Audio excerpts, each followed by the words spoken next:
أعوذ بالله من الشيطان الرجيم بسم الله الرحمن الرحيم واعلموا أن فيكم رسول الله لو يطيعكم في كثير من الأمر لعنتم ولكن الله حبب إليكم الإيمان وزينه في قلوبكم وكره إليكم الكفر والفسوق والعصيان أولئك هم الراشدون فضلا من الله ونعمة والله عليم حكيم۔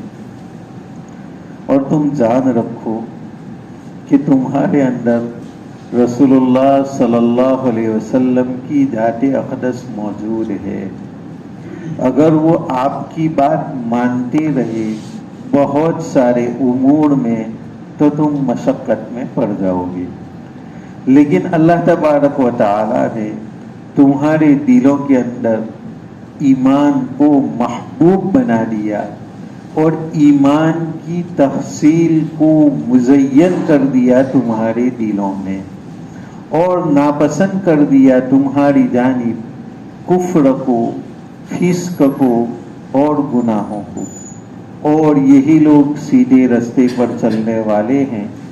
اللہ کی جانب سے یہ فضل اور نعمت ہے، اور بے شک اللہ تبارک و تعالی بڑے جاننے والے اور بڑے حکمت والے ہیں۔ یہاں پر اللہ تبارک و تعالی نے جو ایک قانون بتلایا کہ اگر کوئی فاسق آدمی تمہارے پاس خبر لے کر کے آئے تو تحقیق کیے بغیر اس کے پیچھے مت پڑنا، ورنہ کہیں ایسا ہو سکتا ہے کہ تم جہالت سے کسی پر حملہ کر دو اور اس کے بعد تمہیں ندامت اٹھانی پڑے۔ اس کے ساتھ اللہ تبارک و تعالی ارشاد فرماتے ہیں کہ تم جان لو کہ تمہارے اندر رسول اکرم صلی اللہ علیہ وسلم کی ذات اقدس موجود ہے۔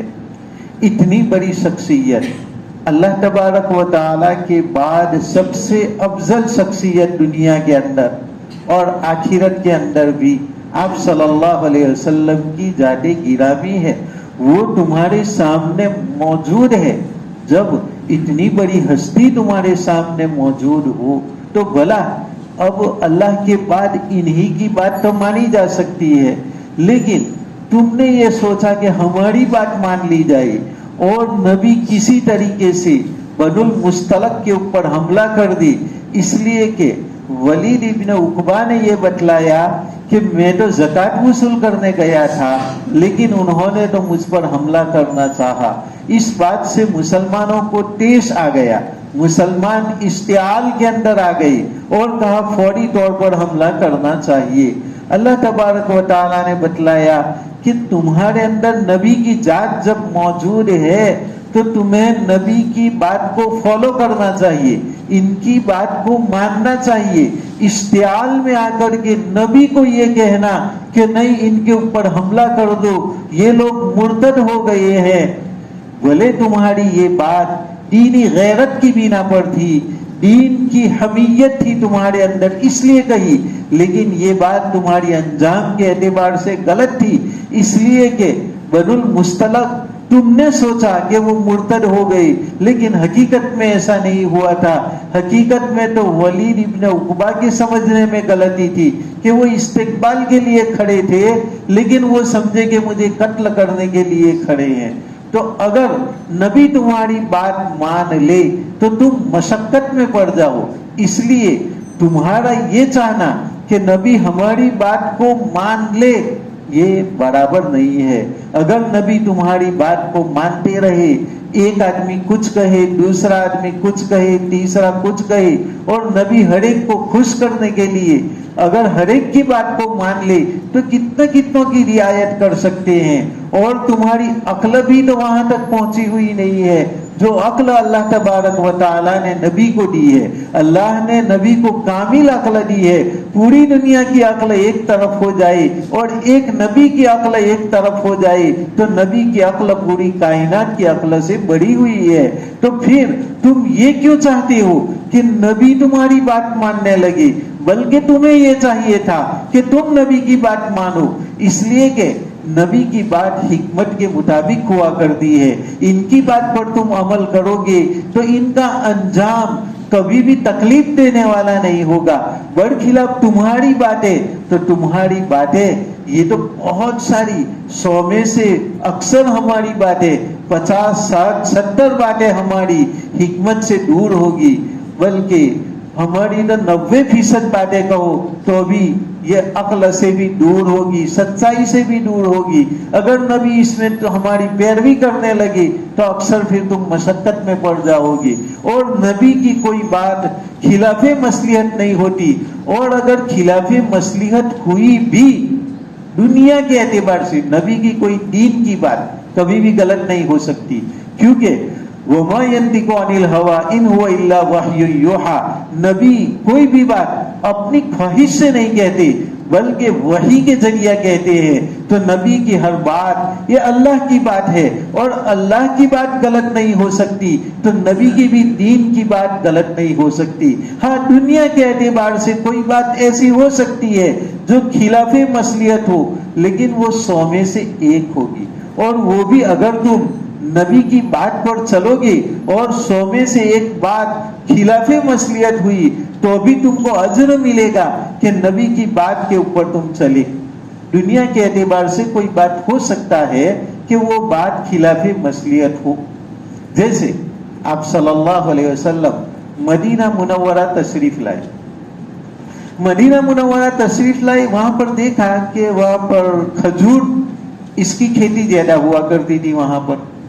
اس لیے اب کھجور کے اندر عرب لوگوں کے اندر یہ رواج ہے، بلکہ آج بھی شاید یہ رواج ہوگا کہ کھجور جو نر ہوتا ہے اور دوسرا کھجور مادہ ہوتا ہے، نر اور ناری.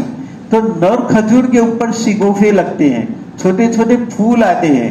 ان پھولوں کو مادہ کھجور کے اندر وہ ڈالتے ہیں یہ شگوفے، اور یہ شگوفے ڈالتے ہیں تو کھجور کی پیداوار زیادہ ہوتی ہے. آپ صلی اللہ علیہ وسلم نے پوچھا، کھیت پر سے گزر رہے تھے باغ کے اوپر سے کھجور کے، کہ یہ کیا کر رہے ہیں؟ یہ یہاں سے پھول لے کر کے اس کے اندر ڈال رہے ہیں. کہا یا رسول اللہ یہ نر کھجور ہے اور یہ مادہ کھجور ہے، اور یہ نر کھجور کے شگوفے ہم مادہ کھجور میں ڈالتے ہیں. تو آپ نے پوچھا اس سے کیا ہوتا ہے؟ کہا اس سے کھجوریں بہت زیادہ ہوتی ہے. آپ صلی اللہ علیہ وسلم نے فرمایا کہ یہ ایک محمل کام ہے. یہ کیا؟ نر اور مادہ یہ تو جانوروں کے اندر ہوتا ہے، انسانوں کے اندر ہوتا ہے، یہ ایک محمل کام ہے. تو اب یہ تو صحابہ کرام تھے، چاہے دنیاوی بات تھی لیکن فوراً مان لیا، اور انہوں نے یہ شگوفے ادھر ادھر کرنا انہوں نے چھوڑ دیا کہ جب ہمارے نبی نے کہا کہ یہ فضول کام ہے تو بس اب کرنے کا نہیں، کیوں وغیرہ سوال تھا ہی نہیں. صحابہ کرام کے نزدیک اللہ کا حکم، نبی کا حکم، اس کے بعد اس میں چون چیرا وغیرہ کچھ بھی نہیں ہوتا تھا. اس لیے وہ دنیا میں بھی کامیاب تھے، آخرت میں بھی کامیاب. آج ہم ایک تو کرنے کے لیے تیار نہیں، اور اوپر سے 100 مرتبہ کہ یہ حکم ایسا کیوں، یہاں پر ایسا کیوں. اس طریقے سے یہ ہمارے اور صحابہ کرام کے درمیان فرق ہے. صحابہ کرام نے فوراً چھوڑ دیا. اور واقع میں اس سال جو کھیتی ہوئی وہ کھجور کم ہوا، کیونکہ اس سال انہوں نے وہ نر شگوفے مادہ شگوفے کے اوپر ڈالنا چھوڑ دیا تھا. تو تمام لوگ آپ صلی اللہ علیہ وسلم کے پاس آئے اور کہا کہ یا رسول اللہ آپ نے جو بات کہی تھی کہ یہ کام محمل ہے، لیکن محمل تو کیا ہوتا ہے، اس سال ہماری سیزن کھجوروں کی بہت کم آئی ہے، فصل بہت زیادہ کم ہوئی ہے. تو آپ صلی اللہ علیہ وسلم نے فرمایا انتم اعلم بامور دنیاکم، یہ کوئی میں نے دین کی بات تو نہیں بتلائی تھی، یہ تو دنیا کی بات تھی. اب دنیا کی جو بات ہے اس کے اندر تم زیادہ جانتے ہو. میں سمجھا کہ یہ ایک فضول کام ہے، لیکن اگر اس سے کوئی فائدہ پہنچتا ہے تو پھر تم کرو. اور پھر آئندہ سال انہوں نے نر شگوفے مادہ شگوفہ کے اوپر ڈالا تو آئندہ سال اچھی کھیتی ہوئی. تو ایک آدھ بات کبھی دنیا کے اعتبار سے ایسی ہو سکتی ہے جو نبی سے خلاف مصلحت سرزد ہوئی، لیکن اس کے باوجود چونکہ نبی کی بات کو مانا گیا اور اللہ کو پسند ہے کہ میرے حبیب کی بات کو مانو. نفع ہوتا ہے تب تو سب مانتے ہیں، نقصان میں بھی میرے آقا کی بات کو تم مانو تو کہے جاؤ گے کہ تم پکے امتی ہو. تو اگر خلاف مصلحت بھی ہے نبی کی بات تو بھی اس کے اندر اجر و ثواب ملے گا. اس لیے نبی کی بات کو ماننا چاہیے. رہا تم میں سے ہر کس و ناکس کی بات کہ تم حملہ کر دو, اس طریقے سے خالد ابن ولید کو بھیجو, اب تمہاری ہر بات کو اگر نبی مانتے رہے تو ایسی صورت میں تم مشقت میں پڑ جاؤ گے. اس لیے کہ تمہاری باتیں خلاف مصلحت اور تمہاری باتوں پر نبی عمل کریں گے تو آج ایک نقصان ہوگا, کل نقصان ہوگا, پرسوں نقصان ہوگا, تو تم مشقت میں پڑتے جاؤ گے. جیسے آج بعض لوگوں کی عادت ہوا کرتی ہے کہ بھائی کوئی مسئلہ پیش آیا اور بڑے بڑے علماء نے مل کر کے ایک مسئلہ طے کیا, تو اب بستی میں سے ہر ایک یہ چاہے گا کہ نا مول صاحب نے آؤ کروانا تو آؤ نہیں, دوسرا کہے گا نہیں اس کے بجائے یہ کرتے تو اچھا رہتا, تیسرا کہے گا یہ کرتے تو اچھا رہتا. تو کتنے لوگوں کی باتوں پر عمل کریں گے, اور ان میں سے کس کی بات حکمت کے مطابق ہوگی معلوم نہیں. برخلاف علماء یہ چونکہ ایک خلاصہ ہے, ایک مغز ہے, نیک لوگوں کے مجموعے کا عطر کشید کیا ہوا یہ ہے, اس لیے انہوں نے جو مصلحت کے مطابق بات بتلائی ہے وہ برابر ہے اور اسی کو تمام لوگوں کو فالو کرنا چاہیے. اب ہم میں سے ہر ایک, قوم میں سے ہر ایک یہ کہنے لگے کہ نہیں میری بات کو مانو, میری بات کو مانو, میری بات کو مانو, تو اس کے اندر تو مشقت بہت زیادہ ہو جائے گی اور نبی تمہاری بات کو ماننے لگیں گے, تمہاری باتیں خلاف مصلحت ہوگی اور تمہاری دل جوئی کے لیے نبی مان لے تو اس میں حکمت اور مصلحت تو ہے نہیں, تو یہ مشقت تم کو ہوتی, نبی کو نہیں. نبی کو تو اللہ تبارک و تعالی بچا لیتے کیونکہ وہ تو اللہ کے خاص بندے ہیں, انہوں نے تو تمہارے دل کی رعایت کرنے کے لیے یہ بات کہی جس پر تم نے عمل کیا, تو مشقت تم کو لاحق ہوتی. اور اللہ تبارک و تعالی کو یہ منظور نہیں ہے کہ تم کو مشقت لاحق ہو, اس لیے فرمایا کہ تم نبی کی بات کو مانو اور اپنی خواہش کو نبی کی خواہش کے تابع کر دو. یہ نہیں کہ ہماری خواہش کے تابع ہم بن جائیں. وَلَوِ اتَّبَعَ الْحَقُّ أَهْوَاءَهُمْ لَفَسَدَتِ السَّمَاوَاتُ وَالْأَرْضُ وَمَنْ فِيهِنَّ, کہ اگر حق تمہاری خواہشات کی پیروی کرنے لگے, تم جیسا سوچو, اللہ ایسا ہی حکم نازل کرنے لگے, تو زمین اور آسمان اس کے اندر فساد مچ جائے. کیونکہ تمہاری جتنی باتیں ہوگی وہ تمہارے دل کو پسند ہوگی, عام لوگوں کی اس کے اندر کوئی پسند ہوگی نہیں, بلکہ ہم چاہیں گے کہ میری خواہش کے مطابق ہو, دوسرا چاہے گا میری خواہش کے مطابق ہو, اور اللہ تبارک و تعالی جو چاہتا ہے وہ عام لوگوں کی خواہش کے مطابق. تو اللہ تبارک و تعالیٰ کے جو قوانین ہے اس میں عام لوگوں کے فوائد ہے, اور ہم قانون جو بنانا چاہیں گے اس میں خود ہم اپنا شخصی فائدہ دیکھیں گے. اس لیے اللہ تبارک و تعالیٰ نے فرمایا کہ تم یہ مت اپنا جذبہ رکھا کرو کہ نبی ہر بات میں ہماری اتباع کرنے لگے, بلکہ تم خود نبی کی اتباع کرو. اب تمہیں مشورہ دینے کا تو حق ہے کہ تم نبی کو کوئی مشورہ دے سکتے ہو, اور کوئی بات سمجھ میں نہیں آتی تو تم پوچھ سکتے ہو, لیکن یہ جذبہ رکھنا کہ نبی وہی کام کرے جو میں کہتا ہوں. تو اگر تمہارا یہی جذبہ ہوگا تو پھر یہ تو تم کو مشقت میں ڈالنے والا امر ہوگا. یہ جذبہ نہیں رکھنا چاہیے.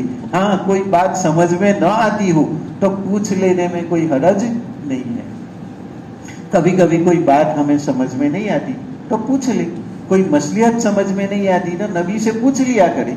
لیکن یہ کہ نہیں میں جو سوچتا ہوں نبی کو ایسا ہی کرنا چاہیے اور اللہ کو اوپر سے ایسا ہی حکم نازل کرنا چاہیے, تو کیا تم اللہ سے بھی زیادہ علم والے ہو گئے کہ اللہ کو بھی یہ مشورہ دینے لگے کہ نہیں تمہیں ایسا کرنا چاہیے اور ایسا کرنا چاہیے. اللہ فرماتا ہے کہ اللہ اعلم حیث یجعل رسالتہ, ہمیں اچھی طریقے سے معلوم ہے کہ دنیا والوں کو ہمیں کیا حکم دینا چاہیے, رسالت میں ہمیں کیا پیغامات پہنچانے چاہیے, وہ ہمیں اچھی طریقے سے معلوم ہے.